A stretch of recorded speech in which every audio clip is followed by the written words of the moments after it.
nosotros mantenemos las siguientes inquietudes que nos gustaría que él, como experto, sea quien nos las responda, como los precedentes históricos, por ejemplo, de las precampañas en redes sociales. Si bien es cierto, no están reguladas, existen criterios a favor y en contra sobre el tema que se estaría atentando contra la libertad de expresión, pero habría que ver también cómo han impactado estos precedentes históricos no regulados en las consultas populares, en las campañas, sobre todo teniendo presente lo que denominan en los Estados Unidos las deepfakes, que son spots que mantienen ciertas imágenes que no corresponden a la realidad y que son llevadas a cabo por inteligencia artificial, que de alguna manera u otra tienen una narrativa que incentiva, ya sea por una tendencia o por otra, esto es, o en este caso, por el sí o por el no,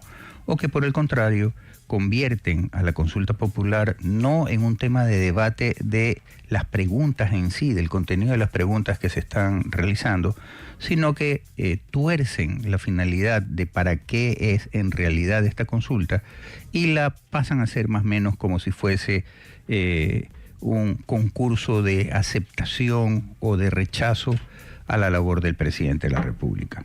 Por otro lado, cabría preguntarse qué mecanismos del Código de la Democracia podrían adaptarse de manera urgente para fiscalizar pautas digitales durante este periodo del 1 al 13. También sería interesante ver y evaluar el tema de la utilización de la inteligencia artificial en la precampaña actual, y esto nos está acompañando Carlos Alberto Vergara. Mi querido Carlos Alberto, ¿qué impresión te genera a ti? ¿Cuál es la sensación que te genera a ti la utilización de la inteligencia artificial en este tipo de campañas, teniendo presente que algunos la hacen por el no, otros por el sí? Y la tercera vía es el convertir, desdibujar, desnaturalizar la verdadera intención de la campaña, el objetivo de la campaña, ya sea en este caso para que la gente vote si quiere una nueva constitución o no, y sobre los puntos que ha planteado el presidente de las bases, de la disminución de las bases extranjeras, de la disminución del número de asambleístas, etcétera, lo trastocan y poco más y poco menos pasa a ser una especie de concurso o evaluación de aceptación o rechazo a la labor del presidente. ¿Qué opinión te merece esto? Sí, doctor, gracias por invitarme a su programa. No olvidemos que estamos en tiempo de la consulta, estamos cerquita. La consulta es el 16 de noviembre. Por ahí se dice que, bueno, el presidente aún no ha explicado más o menos cómo va a ser elaborada la Constitución, qué es lo que tiene, cuáles son los planteamientos. Lo va a decir como una vez que se defina el pueblo, el día 16, si vota por el sí, adelante, vamos con la propuesta. Pero en esa situación, el manejo de la famosa pre-campaña, hemos visto en las redes sociales influencers, actores, políticos, no políticos, se están pronunciando por el sí, por el no. Y en el control, ya todos conocemos que el control a nivel de redes sociales no existe en la Comisión Nacional Electoral, lo sabemos hace mucho tiempo atrás, doctor Apolo y oyentes de Forever, en esta situación, pero lo que sí en su momento hay que manejar es los tiempos y la conocida dogmática o la doctrina que en su momento tiene que esbozarse a los futuros votantes con respecto a un tema que lo esbozó en su Salim Saidán en el programa anterior, en el informativo Forever, nosotros, doctor Apolo, la conocía pedagogía constitucional, porque Click Report ya publicó precisamente una pequeña encuesta que realizó en algunas ciudades del país, y la gente sí está acorde a la propuesta del presidente de la Asamblea Constituyente, pero no sabemos las aristas o las líneas rojas que en su momento tienen que usarse para establecer una constitución más acorde a los tiempos actuales, doctor. Ahora, tengamos claro lo siguiente, lo que sí debe de tenerse en cuenta es que, a ver, una cosa es lo que el presidente quiera, que nos llevaría en un momento determinado a cometer el mismo error que se cometió en su debido momento en la del 2008, y ya contamos con la presencia de nuestro invitado, el doctor Alfredo Espinosa, y aprovechando, primero bienvenido, siempre es un gusto tenerlo en los micrófonos y en las cámaras de Forever, Alfredo. Alfredo, así como se exige que la noticia debe de ser contrastada, y así como se exige también de que se trate de no desdibujar la noticia con el tema de la inteligencia artificial y tal. ¿Por qué no se debería de exigir lo mismo en las redes sociales? Porque al fin y al cabo, el impacto que las redes sociales está teniendo en este momento es mucho mayor que el impacto que genera por sí los medios de prensa escritos, la televisión, etcétera. Entonces, esta necesidad de buscar la verdad, Alfredo, ¿de qué manera, sin que se considere como una injerencia a la libertad de expresión, de qué manera buscar la verdad debería también tener temas deontológicos, éticos, que impidan que se realicen estas manipulaciones y se creen estas narrativas que parecen cuentos infantiles de terror, referente al tema de la utilización de las redes sociales para este tipo de campañas? Modesto, Carlos, un buen día con ustedes, un saludo cordial a todos los radioescuchas de Radio Forever. Sí, indudablemente se deberían establecer filtros, se deberían establecer condicionamientos. No se puede asumir el manejo de la digitalidad o el manejo de las redes sociales como una especie de grifo abierto por donde todo pasa, ¿no? Incluido mucho contenido nocivo, que lo que hace es generar especulación e incidir negativamente, en la decisión de los ciudadanos. Pero esto no es tema exclusivo del Ecuador. Ustedes recordarán en su momento la campaña que se hizo en torno a Cambridge Analytica, el tema de la campaña del Brexit. Entonces, la incidencia de la digitalidad, las campañas microsegmentadas a través de redes sociales, con estudios pormenorizados de los gustos, las afinidades, el estado de ánimo de la gente, es algo que ya no es ajeno a nuestro país, es algo que se sobreexplota también de manera adecuada para beneficio, digamos, de los candidatos, de sus iniciativas, ¿no? Y claro, esto va acompañado también de estos nuevos personajes que han intentado suplantar el rol del periodista o del comunicador, que son los influencers. Entonces, todo esto, digamos, no es objeto de regulación. El Consejo Nacional Electoral no monitorea el contenido sobre todo el contenido promocionado, digamos, que se publica en redes sociales, y ahí sí tenemos un gran problema. Primero, porque no sabemos con qué recursos se sube, se publica, se promociona ese contenido. Segundo, porque no sabemos, más allá de la publicación, con qué monto se lo elabora, la procedencia de esos dineros. Y tercero, al no existir control alguno, la red social se ha convertido en un espacio para cumplir todo tipo de ilegalidad, ¿no? Desde el uso de personas en condición de vulnerabilidad, la entrega de dádivas, campañas de miedo, la posición y la puesta en escena de enjambres de trolls y de bots que buscan, digamos, manipular e incidir en la decisión de los ciudadanos. Hoy creo que el problema es en qué medida o hasta qué punto el ciudadano vota apegado estrictamente a su necesidad, ¿no? Y no es WhatsApp o Instagram o TikTok el que termina decidiendo por quién se va a votar. Un tema tan trascendente como el que se está justamente consultando en este momento es si tenemos una nueva constitución o mantenemos la del 2008, la de Montecristi. ¿Por qué el Tribunal Electoral, ¿no verdad?, o el Consejo Nacional Electoral no vigila por lo menos que estas campañas no distorsionen el objetivo real de la consulta? Esto es, aprobar un sinnúmero de preguntas o rechazar el sinnúmero de preguntas, y no desviarlo a casi un concurso de aceptación o rechazo a la labor del presidente. Y permíteme, Alfredo, hacer una comparación. Cuando en leyes hablamos de los requisitos que debería tener la prueba, esto es, que debe de ser útil para lo que se está tratando de probar, debe de ser conducente, esto es, de que tenga que ver con la situación que se está tratando de probar y que sea veraz, esto es que no sea un engaño, ¿por qué no aplicar lo mismo al fin y al cabo? Cuando vienen y dicen, vota no contra el cartón, por decir algo, o vota sí por tal cosa, pero cuando comienzan a desviar la verdadera finalidad, la naturaleza de lo para que se está llevando a cabo este escogitamiento en las urnas, ¿por qué el Consejo Nacional Electoral dice, un momentito, redirecciona el tema, no te salgas del tema, el objetivo es este, no confundas? Eso lo puede hacer bien sin necesidad de regularlo, porque al fin y al cabo lo que está haciendo es poniendo en su sitio, poniendo en vereda el objetivo principal para lo cual se está llevando adelante la consulta. Sí, totalmente de acuerdo. Creo que el Consejo Nacional Electoral, este Consejo Nacional Electoral prorrogado con muchas horas extras, jugando su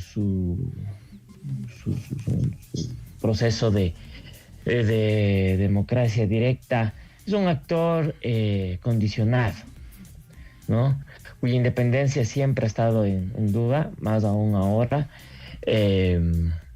Entonces, me parece que este condicionamiento que existe, esta relación casi umbilical que hay entre sus integrantes y los partidos políticos, y el poder, o con quienes pretenden ser poder, de una u otra manera limita el trabajo técnico e independiente que se tiene que llevar a cabo, ¿no? Es decir, hay una ausencia crónica de voluntad política. Se habla de incapacidad técnica. Cuando yo estuve ahí, muchos de los argumentos oscilaban en que no hay capacidad técnica, no hay capacidad jurídica, de que no se puede, por derechos humanos, establecer control o monitoreo sobre las redes sociales, ¿no?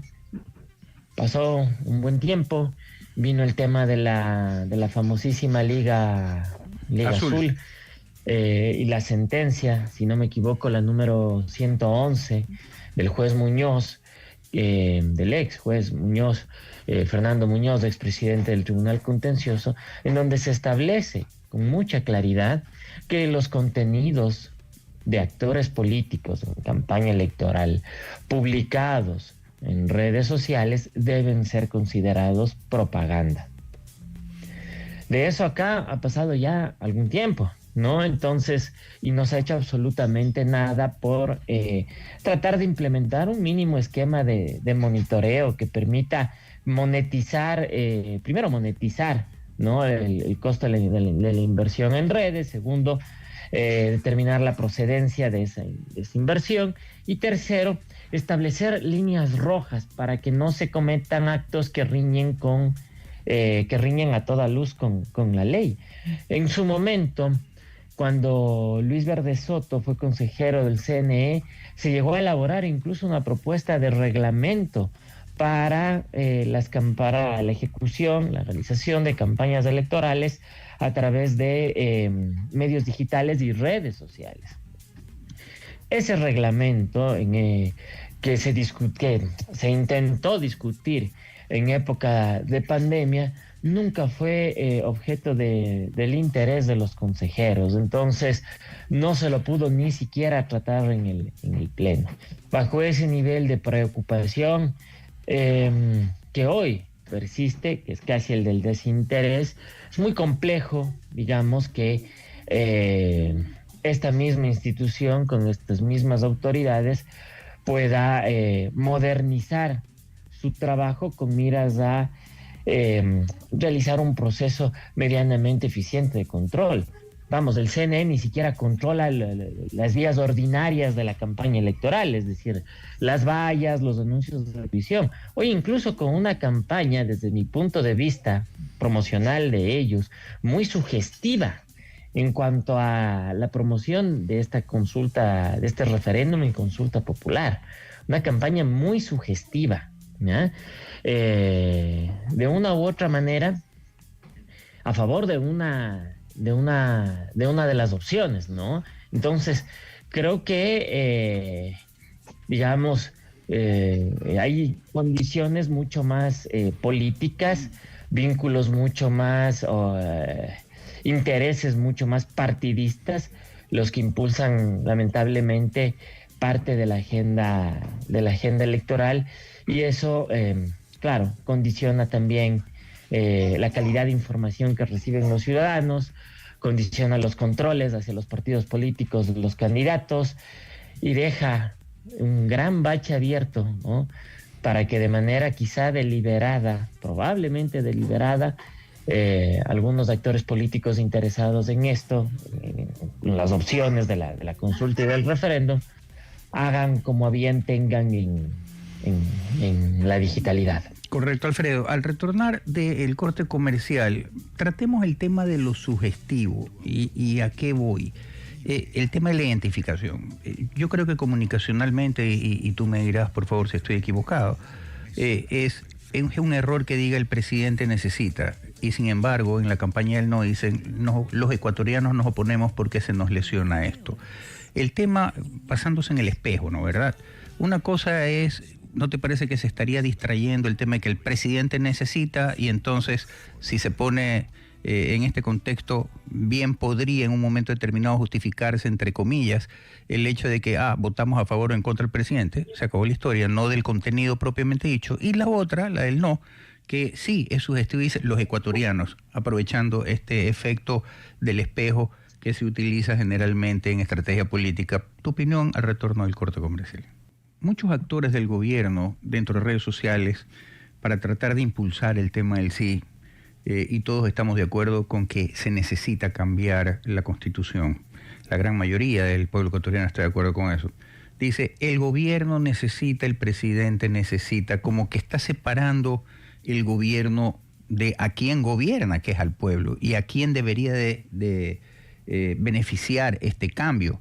Y al fin y al cabo, ¿quién está exigiendo el cambio, que es el pueblo? Sin embargo, quienes se han inscrito para el tema de la campaña del no, inclusive el movimiento indígena que dice, paramos la movilización nacional y nos vamos a dedicar a la campaña del no. Pero ellos hablan de los ecuatorianos, involucra. Y entonces esto en estrategia política se llama el efecto del espejo.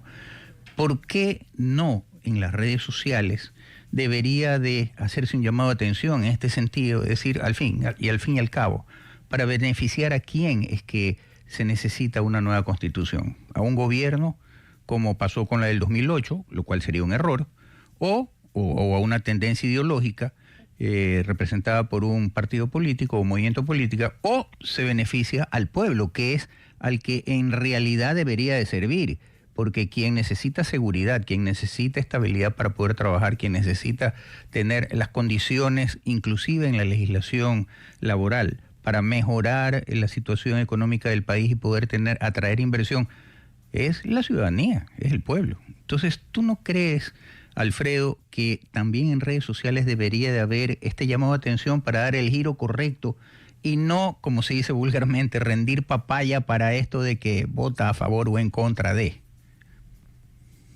Se necesita, querido Modesto, de mucha pedagogía electoral y constitucional.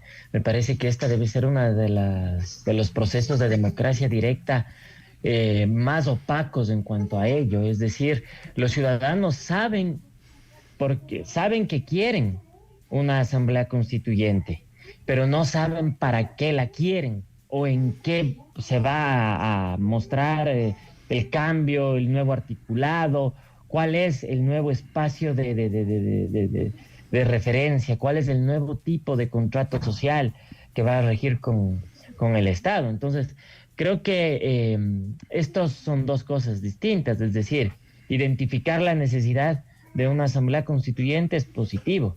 El no saber qué se va a reformar, ni de qué manera, y tratar de que por sobre esto primen, por decirlo muy coloquialmente, las bajas pasiones políticas de distintos actores a favor o en contra, nos puede llevar a transitar por el mismo camino del 2008, ¿no?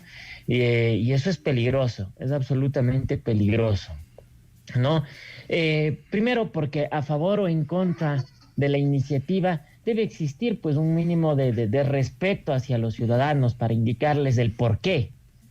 No solo el qué, sino el por qué, o el cómo, sino el por qué, ¿no es cierto? ¿Por qué? ¿Cuáles son los artículos? ¿Cuáles son los nudos críticos? ¿Cuáles son los inconvenientes irresueltos de la actual Constitución que no permiten destrabar el estado de conflicto y de multicrisis por el cual atraviesa el país para trasladarnos a otro estadio totalmente distinto que permita incluso que la pacificación social, esto que es tan anhelado luego de 3 movilizaciones, se materialice, ¿no? Entonces, pero yo veo que todavía el camino es muy difuso, ¿no?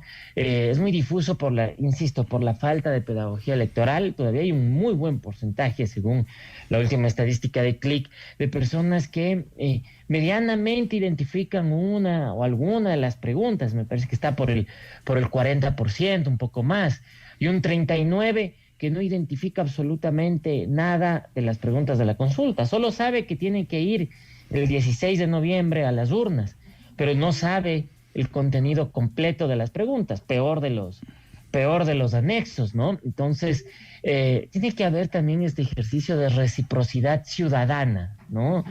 Y la reciprocidad ciudadana va de la mano con entender que hay que despojarle a la democracia directa, al referéndum y a la consulta popular, hay que despojarle de este manoseo utilitario que le suelen dar los políticos, ¿no? A favor o en contra de la iniciativa. Correcto. Hay que despojarle de este manoseo. Sí. Alfredo, ¿qué rol debería de jugar también las cámaras en este tema? Porque seamos claros, es tremendamente válido lo que tú manifiestas de explicarle al público, a los ecuatorianos, el por qué. Pero también es importantísimo el para qué, porque sí, generalmente el por qué lo utilizan la mayoría de los que dicen no, y dicen, porque me van a quitar este derecho, porque esto de aquí, por lo de allá, pero no se explota el tema de para qué, por ejemplo, los que hacen la campaña por el sí. Pero hasta qué punto también las cámaras deberían de sumarse de una manera u otra a explicar por qué nos ha perjudicado la del 2008, la de Montecristi, y para qué necesitamos una nueva constitución, y cuáles serían los beneficios que traería en seguridad, etcétera, etcétera. Ya lo hemos hablado. Esto, por favor, tu respuesta al retorno del corte comercial. Alfredo, si las consecuencias de una buena o mala constitución las sufre la ciudadanía, ¿por qué se mantienen alejadas últimamente las cámaras de la producción, la academia, los gremios? Porque al fin y al cabo a todos nosotros son a los que nos afectan, pero pareciera que como que hemos cedido el espacio solo a la discusión política y de los políticos, y los demás nos quedamos como testigos de piedra o como espectadores, y después somos los que nos quejamos y sufrimos las consecuencias. ¿Tú no crees que debería también de involucrarse la academia, las cámaras de la producción, los gremios, etcétera? Por supuesto, Modesto, totalmente de acuerdo. Indudablemente los gremios, las cámaras de la producción, industriales, los grupos de los trabajadores, todos los distintos actores sociales del país deberían insertarse en algo que va a ser trascendental, ¿no? Pero tiene que ser un involucramiento, digamos, muy meditado, muy reflexivo, ¿no? Que no desdibuje su rol como parte de la sociedad. Involucrar académicos para convertirlos en cachiporreros del sí o del no devalúa su condición de académicos, ¿no? Yo visualizo más bien dentro de esto un rol mucho más reflexivo, mucho más pedagógico, incluso de ejercicio histórico, porque para votar por esta consulta, por este referéndum y consulta popular, también hay que votar con memoria, ¿no? Hay que votar con memoria para ver y analizar con memoria, para ver un poco cuál fue el trajinar del 2007-2008, ¿no? Identificar ese trayecto, identificar esos actores, identificar esas narrativas, ¿no? Identificar esas expectativas. Hoy yo no veo que exista eso de parte de los sectores gremiales, ¿no? En algunos casos, y del sector de los trabajadores, es decir, más parece que hay una pugna de consignas, eslogans, pero no un espacio, digamos, mucho más reflexivo, ¿no? En el caso del sector industrial y empresarial del país, creo que son los actores por excelencia indicados para explicarle a los ecuatorianos cuáles fueron esos elementos de la actual Constitución que han limitado el crecimiento del país. ¿Cuáles son esos elementos que nos tienen, digamos, en el ostracismo, que nos han generado, digamos, hasta cierto punto atraso, ¿no? Entonces, esas dificultades jurídicas, económicas, que van más allá de las etiquetas de correísta, chavista, socialista, progresista, etcétera, son las que merecen los ciudadanos. Y del otro lado también, no se puede hablar de neoliberalismo, ni se puede hablar de agendas económicas, si no se conoce lo que significan, primero, y segundo, si no existe, digamos, detrás de ello una propuesta, pues, para tratar de mejorar lo actual. Porque, claro, tampoco aquellas personas que están a favor del no, pueden lanzar flores a una constitución que en su momento criticaron y que hoy parece como una de las bendiciones más grandes que ha parido este país. Entonces también hay que situarse en el tiempo, en el espacio y en la reflexión sesuda para que los electores puedan tener todos los elementos necesarios a fin de que su voto sea lo más depurado posible. Votar en favor o en contra es legítimo, siempre y cuando sea a favor o en contra de la propuesta que se está haciendo. Correcto. ¿No? Lamentablemente, los ejercicios de democracia directa, por más loables que sean, las consultas, los referendos y las demás iniciativas ciudadanas o de Estado, por más positivas que sean, lastimosamente en América Latina caen en este terreno de el ejercicio plebiscitario de apoyo o no a su proponente y al momento político en el que se hace la propuesta. Entonces, hay que separar estos dos elementos para que los ciudadanos puedan ejercer con mucha más libertad su voto. Correcto, Alfredo. Ojalá que se dé esta reflexión y no nos desviemos del objetivo, la población no se desvíe del objetivo y de la finalidad por la cual se está proponiendo esto, y también por qué es necesario cambiar y para qué es necesario cambiarla. Agradecerte, Alfredo, por tus palabras, comprometerte para una próxima ocasión y desde ya tener en claro todas aquellas expresiones tuyas de que sí, definitivamente esto no puede ser comparado casi como un concurso de popularidad. Un abrazo, mi estimado Alfredo. Buen día. Gracias, Modesto. Siempre un honor.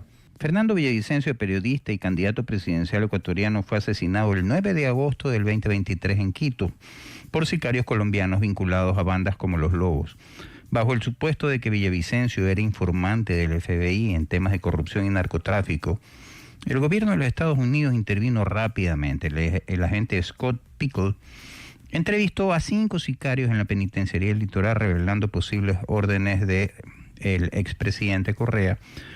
Las transcripciones implican a Carlos Angulo como intermediario. En el 2025 la Fiscalía ecuatoriana formuló cargos contra Javier Jordán y José Serrano como autores intelectuales con vínculos económicos en Miami. Serrano, detenido por el ICE en Miami, enfrenta procesos migratorios y de extradición. Jordán, residente en Florida, fue allanado por el FBI. Ahora, el Tratado de Extradición de Estados Unidos-Ecuador facilita procesos, pero el nexo como informante del FBI podría activar jurisdicción estadounidense bajo las leyes como la Ley 18 USC 1512. Para tratar este tema, contamos con la participación del doctor Julio César Cueva, experto penalista. Julio César, qué gusto tenerlo en las cámaras y en los micrófonos de Radio Forever, la verdad. Buenos días, Modesto. Gracias por la invitación. Julio César, esto tiene mucha tela que cortar y hay un sinnúmero de aristas que la verdad es que a uno lo deja medio desubicado en el tema, ¿no? Pero, ¿cuáles son los requisitos específicos del Tratado de Extradición con Estados Unidos para delitos como conspiración, el magnicidio, y cómo aplica la doble incriminación en el caso de Serrano y de Jordán? A ver, los tratados de extradición casi que tienen un formato, un modelo que se cumple en prácticamente todos, sean multilaterales, bilaterales, ¿verdad? Y entre los elementos sustanciales están, por ejemplo, que se respeten las garantías que el país a quien se le pide que envíe a alguien imponga, como por ejemplo, y generalmente que no vaya a tener pena de muerte, tratos inhumanos, crueles o degradantes, que el delito sea un delito tanto en el país que lo requiere como en el país que es requerido, que no esté prescrito, ¿verdad? Ese tipo de coincidencias, porque claro, si yo saco una persona de una jurisdicción donde la conducta si es delito y lo mando a otro lugar, ¿verdad? Lo lógico es que allá también pueda ser procesado por la misma conducta y no por otra conducta, porque entonces, sobre todo si es un nacional, ¿verdad? Porque si no, no habría mayor problema. Pero en todo caso, los convenios contemplan eso en realidad, ¿verdad? Que haya reciprocidad en cuanto a los mismos requisitos, tanto allá como acá. Correcto, Julio César. El Joker de siempre o el comodín, teniendo en cuenta la carta en la que aparece este bufón denominado Joker, el Joker o comodín de todas estas personas que han sido involucradas en actos ya sea de corrupción o algún delito, dicen, no, es que es persecución política. Y llama mucho la atención que cuando justamente este funcionario del FBI hace la entrevista, uno de los entrevistados que estaba en la penitenciaria le dicen, viene la orden del de más arriba. Entonces, ¿cuál es el de más arriba? El presidente. Y de alguna u otra manera, tangencialmente, mencionan el tema del presidente Correa. Si bien es cierto, hasta ahora no ha habido difusión roja contra el presidente Correa porque siempre se ha escudado en el tema de persecución política, ¿qué posibilidades hay que en este caso ese tema ya no funcione? Porque si se dice que Fernando Villavicencio era un colaborador del FBI en temas de corrupción, ¿hasta qué punto esto se convierte en un tema de persecución política, teniendo en cuenta de que era justamente quien delataba o informaba al FBI sobre actos de corrupción? A ver, el presidente Correa fue condenado, se pidió a la Interpol localización, difusión roja por el caso sobornos, si no me equivoco.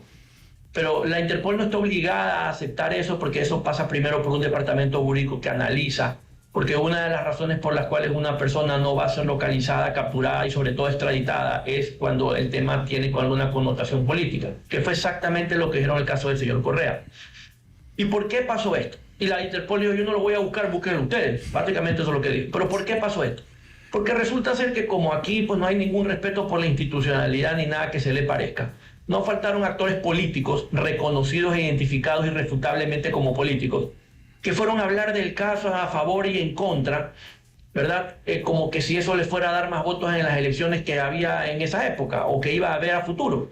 Y entonces cuando la Interpol se mete en Google y busca y se da cuenta que aquí todos los actores políticos están opinando y están condenando un caso que debería ser estrictamente jurídico, ¿a qué conclusión llegaría usted?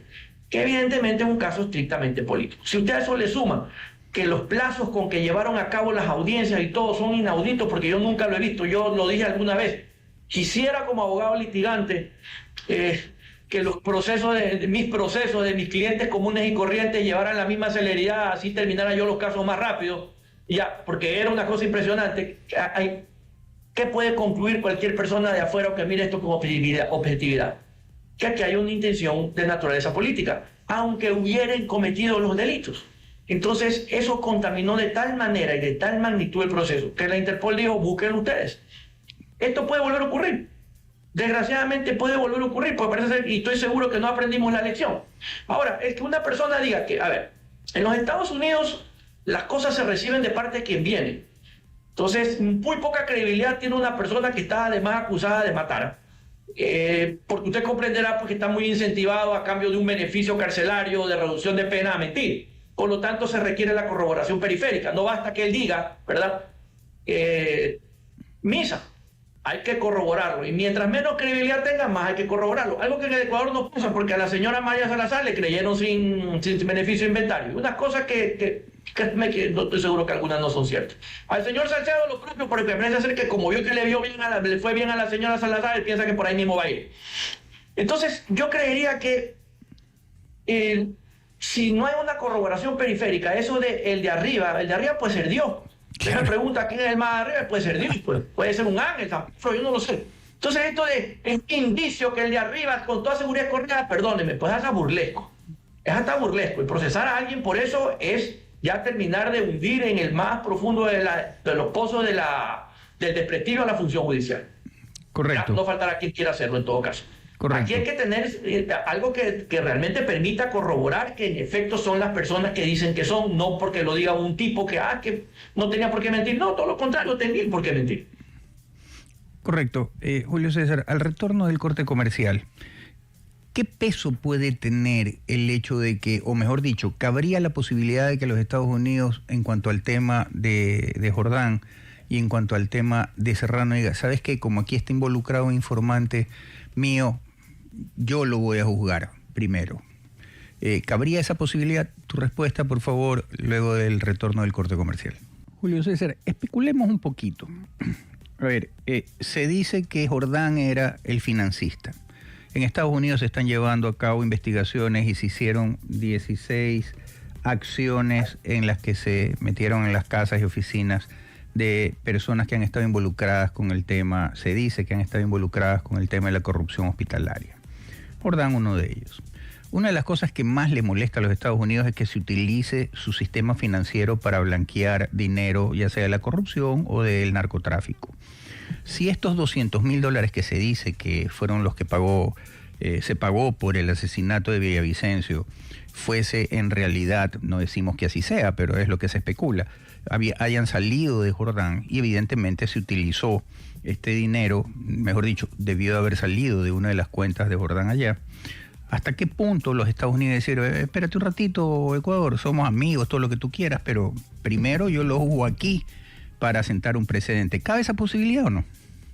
Claro, porque Estados Unidos los tiene allá, y Estados Unidos es el que va a decidir si lo envía acá primero o lo deja para primero procesarlos ellos, exprimirles toda la información que les pueda sacar, condenarlos y después traerlos al Ecuador, que más o menos lo que pudo haber hecho el Ecuador con el caso de Fito, decirle, espérate un ratito, Estados Unidos, él está cumpliendo penas aquí y se fugó, así que una vez que termine de cumplir las penas, yo con todo gusto te lo envío. Es parte del ejercicio de la soberanía de un país. Creería yo, si me preguntan a mí, que ellos están mejor allá que acá. Cuando digo están ellos, no me refiero a ellos en cuanto a sus personas, sino en cuanto a los beneficios del proceso que pudiera reportarle tanto a Estados Unidos como al Ecuador. Acá el Ecuador, ¿para qué los vamos a traer? A una justicia que no funciona, a unas penas que no se cumplen, que pueden ser fácilmente manipulables en todos los sentidos y en donde una fiscalía no sabe ni cómo sacarle evidencia a la gente, ¿okay? Porque no sabe negociar acuerdos en materia de delación. Y además acá pues les resulta más fácil cumplir la pena que llegar a acuerdos de verdad. La fiscalía compra en cuanto a evidencia cualquier cosa, en información cualquier cosa resulta más que demostrado, lamentablemente. En Estados Unidos no, en Estados Unidos le van a decir, mira, aquí tengo una lista de todos estos delitos, yo por todo esto le voy a procesar, les tocan como 200 años, pues dejémoslo en 30, pero usted me va a decir absolutamente todo.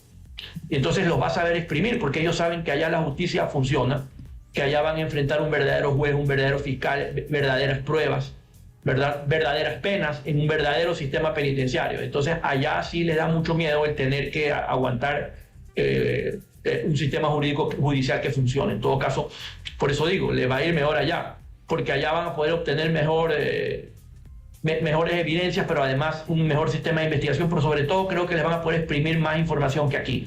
Información que Estados Unidos con toda seguridad va a poder seguramente compartir con el Ecuador para desmantelar las estructuras, porque nos estamos acostumbrando, Modesto. Metemos preso a uno, pero la estructura sigue intacta. Es como que pasa con las drogas, ¿verdad? Meten preso al pobre hombre que manejaba el camión, o al empleado de la empresa exportadora que estaba ahí de casualidad haciendo de representante, pero no tenía ni idea de lo que había dentro. Pero nunca van a buscar al verdadero narcotraficante, al que embarcó la droga, al dueño de la droga, nunca. Acá es lo mismo. Meten preso a uno para las estructuras corruptas que hay en la función pública, siguen intactas, que no nacieron ni con el uno ni con el otro, tienen 40, 50 años operando. Cambian son las personas. Entonces, mientras no desmantelemos las estructuras, esto no va a cambiar. Por eso pienso que están mejor en los Estados Unidos, porque vamos a obtener más beneficios como país de la información que ellos allá les puedan sacar. Ahora, hay una cosa que la verdad es que genera una gran interrogante, y es que cuando se desfragmenta la información de uno de los teléfonos de Villavicencio, que no lo tomó la policía ni la fiscalía, sino que dice el que después reemplazó a Villavicencio en la candidatura, el periodista, no recuerdo en este momento el nombre. Cristian Zurita. Cristian Zurita dice, yo tomé el celular y después se lo entregué al FBI para que sea el que investigue y todo lo demás. ¿Qué peso podría tener la información que se pudo haber desfragmentado o materializado de ese teléfono si muchos dicen no se guardó la cadena de custodia? A ver, la cadena de custodia empieza desde el momento en que el Estado adquiere la evidencia. No desde el momento, porque el Estado no siempre adquiere la evidencia de manera directa. Ejemplo, matan a una persona, pero después de 2 días alguien que va trotando por ahí encuentra el cuchillo ensangrentado, lo agarra con cuidado y se lo entrega a la policía. Entonces no hay ninguna rotura de la cadena de custodia, porque la cadena de custodia se inicia recién cuando la persona entrega el cuchillo, ¿verdad? No cuando se comete el delito. Claro. Lo que pueden hoy por hoy, porque afortunadamente más allá de que la evidencia digital es volátil, hoy por hoy la evidencia digital deja huellas. O sea, es muy, muy difícil, por no decir imposible, borrar las huellas que deja la evidencia digital. Si yo prendo mi celular, queda la huella de cuándo lo prendí, a qué horas. Que nosotros no sepamos verlo es una cosa, pero un perito en materia de evidencia digital lo va a poder ver. Entonces, lo que tienen que haber hecho seguramente es verificar que esa información no haya sido alterada, haber sacado un código hash que se llama, que es para una copia espejo, y garantizar que la copia es idéntica al original y que por lo tanto no ha sido alterada. Y a partir de ahí trabajan la evidencia digital. De tal manera que si no hay ninguna evidencia de que eso haya sido alterado, tiene pleno valor probatorio, porque la cadena de custodia inicia en el momento en que el Estado adquiere la evidencia, no antes, porque obviamente pues, puede que antes ni siquiera pues, haya estado en manos de nadie, ¿no? Julio César, últimamente sale a la luz, justamente por las hijas de Villavicencio y el defensor de las hijas de Villavicencio, que dice, a ver, aquí hay una situación que no está muy clara, y es que a la jueza que le correspondía conocer el caso viene y se excusa. Y entonces pasa a un tribunal especializado en temas de corrupción. Y después la misma jueza que se excusó dice, no, ¿sabes qué?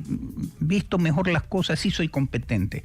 Toda esta historia, ¿cómo podrías tú analizarla? ¿Cómo la sopesarías? Porque como que deja muchas interrogantes. A ver, no conozco los motivos por los cuales la jueza se excusa. A ella no le corresponde retirarse de la excusa. Lo que le corresponde es a quien analiza la excusa decidir si la acepta o no la acepta. Si la acepta, va a otro juez, y si no la acepta, le corresponde a ella continuar. No conozco los pormenores de eso. Habría que ver cuál fue el motivo de la excusa, porque puede ser que no haya tenido ningún fundamento, ¿verdad? Ahora, las partes también pueden interponer escritos diciendo, señora jueza, su excusa no tiene ningún fundamento, usted es realmente competente por la razón del territorio, la materia, las personas, el grado, yo qué sé, ¿verdad? No hay ninguna de las causales de excusa o recusación que están en la ley, todas esas cosas pueden pasar, habría que ver qué ocurrió aquí. Lo que tenemos que tener claro nosotros es que a veces los jueces toman decisiones que no por el hecho de que a la mayoría no le guste, están mal tomadas. Y eso es algo a lo que lamentablemente en el Ecuador nos hemos mal acostumbrados. Que no nos gusta algo y enseguida ya es porque el juez se corrompió, lo compraron, lo amenazaron. No necesariamente, puede que la decisión tenga un fundamento legal. Que no nos guste, puede ser que no nos guste, pero así funciona la ley, por lo menos en un país civilizado que espera tener algo de institucionalidad. No conozco los pormenores, pero si alguien se siente que la jueza ha actuado indebidamente, tiene que presentar, si es el caso de un error inexcusable, la acción administrativa, y si piensan que ha prevaricado, la denuncia a la fiscalía, para empezar a sanear el sistema. Pero eso hay que hacerlo desde el punto de vista jurídico estrictamente, pero además objetivo. No porque no me gustó la decisión, el juez se ha corrompido. No funciona así. Serrano se encuentra llevando adelante en Estados Unidos un tema de que sea acogido su pedido de quedarse en los Estados Unidos por un tema de seguridad, básicamente, un asilo político. Esta situación que ya ha sido llamado, le cambian la sustitutiva de preséntate cada vez y cuando en el consulado del Ecuador en Miami, y uno de los argumentos que establece la jueza para decir, no, te lo cambio para que vengas a prisión preventiva, es que no te has presentado, evidentemente no se podía presentar porque estaba detenido. ¿Qué tanto peso tiene esta situación perdón que me sonría, pero es que la verdad es que suena más que de Ripley, por decirlo de alguna manera? ¿Qué tanto peso podría tener esta resolución en base a un hecho que evidentemente no dependía de Serrano, dependía del hecho de que estaba impedido de salir, porque estaba detenido o está detenido? ¿Qué peso podría tener esto en cuanto a la resolución? Pesa lo que pesa el aire. Porque entiendo que incluso la jueza, cuando le da la presentación, le dice que se presente a partir del momento en que él recupere la libertad, de tal manera que cómo es que hay cumplido. E incluso recuerdo haber escuchado en una radio a la hija de Villavicencio decir que no estaba de acuerdo, que cómo era posible, que nunca se ha visto, que le digan que cumpla a partir de cuando salga de la cárcel, de tal manera que es cierto que la jueza le dijo cumpla presentándose a partir de que lo liberen, si es que lo liberen. De tal manera que si ese es el caso, y así es la orden judicial, que además tiene sentido, porque cómo se presenta si está preso, ¿verdad? Él no ha incumplido nada, y si no ha incumplido no había ningún motivo para la prisión preventiva. Esa es la verdad, repito, aunque mucha gente que nos escucha o nos esté viendo no le guste, pues la verdad es esa, porque objetivamente así funciona. Es más, ya hubo un caso en el Ecuador del presidente Bucaram, que en un caso le pusieron prisión domiciliaria y entonces le querían que se presente en la fiscalía, si no me equivoco. Y lo que dijo su defensa apropiadamente es, dígame cómo se hace para cumplir las dos cosas, porque por un lado no puedo salir de la casa y por otro usted me ordena que salga a cumplir. En otro caso, entonces se dieron cuenta, si tiene usted razón, cumpla 2 arrestos domiciliarios, por eso era lo correcto. Entonces, si saben que el señor está preso, más allá que nuestras leyes dicen, lo público y notorio no requiere prueba. Alguien en este país no sabía que el señor estaba preso, todo el país sabía que estaba preso. Entonces, la jueza necesitaba que le acrediten que estaba preso, sabía que estaba preso, y como sabe que está preso, lo que le dice es lo correcto, empieza a cumplir presentándose en el momento en que lo liberen. Entonces, si una jueza viene después y dice, no, es que usted ha incumplido porque no se ha presentado, pues a esa jueza pues no debería ser jueza primero, disculpe, no la conozco, no sé quién es, porque le falta algo elemental que debe tener un juez, ¿verdad? Y es la lógica. ¿Cómo le puede exigir a alguien que cumpla si está impedido de cumplir porque está privado de libertad? Entonces, evidentemente, esa sí fue una decisión por miedo, por presión política, por lo que usted quiera, pero no fue estrictamente jurídica. Ahí es cuando yo le decía a usted hace un momento, eso lo leen afuera y se ríen, pues como usted y como yo. Pero como tienen que tomar una decisión, dicen, ¿sabe qué? Mira, esto es hasta burlesco. No pase tiempo porque esto no tiene ninguna lógica. Entonces no nos damos cuenta del daño que le hacemos al sistema judicial. La verdad se ha dicho, al señor Serrano le entró la prisión preventiva porque eso es lo que todo el mundo quería. La verdad se ha dicho, le prisión preventiva porque probablemente sí lo van a mandar y donde llegue prisión preventiva se le va. No por una causa estrictamente jurídica dentro del proceso. Hay que decir cosas como, yo al señor Serrano no lo conozco. De hecho, he discrepado varias veces con él porque en el tema del caso de Fausto Valdivieso. No tengo ninguna animadversión hacia él, ninguna antipatía o simpatía tampoco. Pero hay que ser objetivos. Esa medida de prisión preventiva es burlesca. No está dictada en derecho.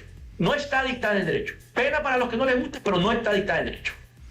Ahora, al retorno del corte comercial, Julio César, ¿qué opinión le merece justamente este tipo de actuaciones de nuestra justicia frente al hecho de lo que se ha conseguido, por ejemplo, en casos similares, entre comillas, porque no se trataba de asesinatos, sino de temas de corrupción, como por ejemplo con el ex contralor de la Nación, con personas que han estado vinculadas con el caso Las Torres, etcétera, que la justicia norteamericana ha sido rápida, ha sido eficaz, mientras acá iba como suero, gota a gota, allá digamos que fue como vacuna, directo al tema. Este tipo de actuaciones nuestras, macondianas, por decirlo de alguna manera, ¿qué peso le da realmente el hecho de que, ¿sabes qué? Mejor que lo juzguen allá y no que lo juzguen acá, porque acá cualquier cosa puede pasar? Su respuesta luego del corte comercial.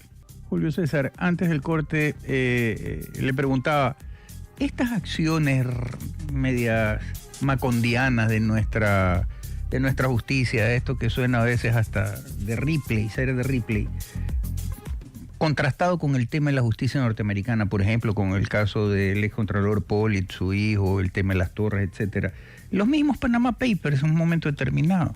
Acuérdese que nunca tuvimos nosotros el listado hasta que fue juzgado en los Estados Unidos y fueron los Estados Unidos la que nos mandó la lista de lo del Panama Papers y toda esta historia.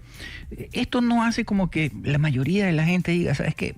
Para estar en estas tonterías y que a lo mejor salga una sentencia por ahí media trucha que pueda ser tirada abajo más adelante, mejor que lo juzguen allá. Más rápido, más efectivo y más creíble, ¿no? ¿Verdad? ¿Cuál es su opinión? La justicia norteamericana es eficiente, pero rápida no es. Eso es lo que parece. Lo que ocurre es que nosotros nos enteramos y de ahí pasa un tiempo relativamente corto, pero no, porque por ejemplo en el caso Pollitt, cuando nos enteramos del caso Pollitt ya tenían 5 años investigando. Yo no conozco a la fiscalía aquí que tenga 5 años investigando un caso. El caso FIFA Gate, 5 años cuando nos enteramos. Entonces, claro, entonces vemos el apunte del iceberg, ese es lo que está debajo no lo vemos, pero son 5 años de investigación. Por eso es altamente eficiente. Pero además lo hace de forma reservada, porque en el Ecuador no pasa tampoco. Entonces la persona se entera de entrada, que lo investigan, cuando van a buscar la evidencia ya sabía, ya la destruyó, ya desapareció. Por eso la justicia ecuatoriana, entre otras cosas, o entre otros factores, no es eficiente. La justicia norteamericana tiene una eficiencia que supera el 90%, pero porque primero ellos investigan 2 años, 3 años, 5 años, 10 años, los años que sean, y solo cuando tienen el juicio prácticamente ganado es que lo llaman a usted para que dé una razonable explicación del tema. Tanto es así que por eso hay un porcentaje superior al 90% de personas que negocian la pena con la fiscalía. ¿Por qué? Porque es tan contundente la investigación que han hecho de manera reservada que cuando la ven dicen aquí me van a condenar. Y para que me condenen por dar oposición a 100 años, mejor negocio 30 y entrego todo lo que tengo. Entonces no es rápida lo que parece. Lo que es eficiente, pero justamente porque actúa a su ritmo, no se deja llevar por las redes sociales, ni la presión, ni nadie está levantando el teléfono, ni hay que procesarlo ahorita porque las elecciones son mañana, eso no funciona allá. Entonces que sí, que lo hemos dicho, que allá le van a sacar más información, claro que le van a sacar, porque para primero van a hacer algo que en el Ecuador no hacen nunca. Le van a sumar todos los delitos posibles y entonces le van a dar la factura de cuántos años le tocan sumados. Entonces cuando se den cuenta que lo que le va a pasar es que primero tienen la certeza de la condena y además la certeza de que la pena va a ser larga y que de ahí no van a salir con vida, es cuando empiezan a cantar. Si los trae usted al Ecuador no va a pasar ninguna de las dos cosas. Por eso yo digo, creo que estamos mejor que se queden allá. Porque allá pienso que no solo van a cumplir las penas, sino que además la evidencia va a servir y lo que ellos puedan aportar para evitar penas más largas va a servir para desmantelar las estructuras acá. Si vienen aquí, otro riesgo es que quienes estaban detrás de esas estructuras los quieran matar.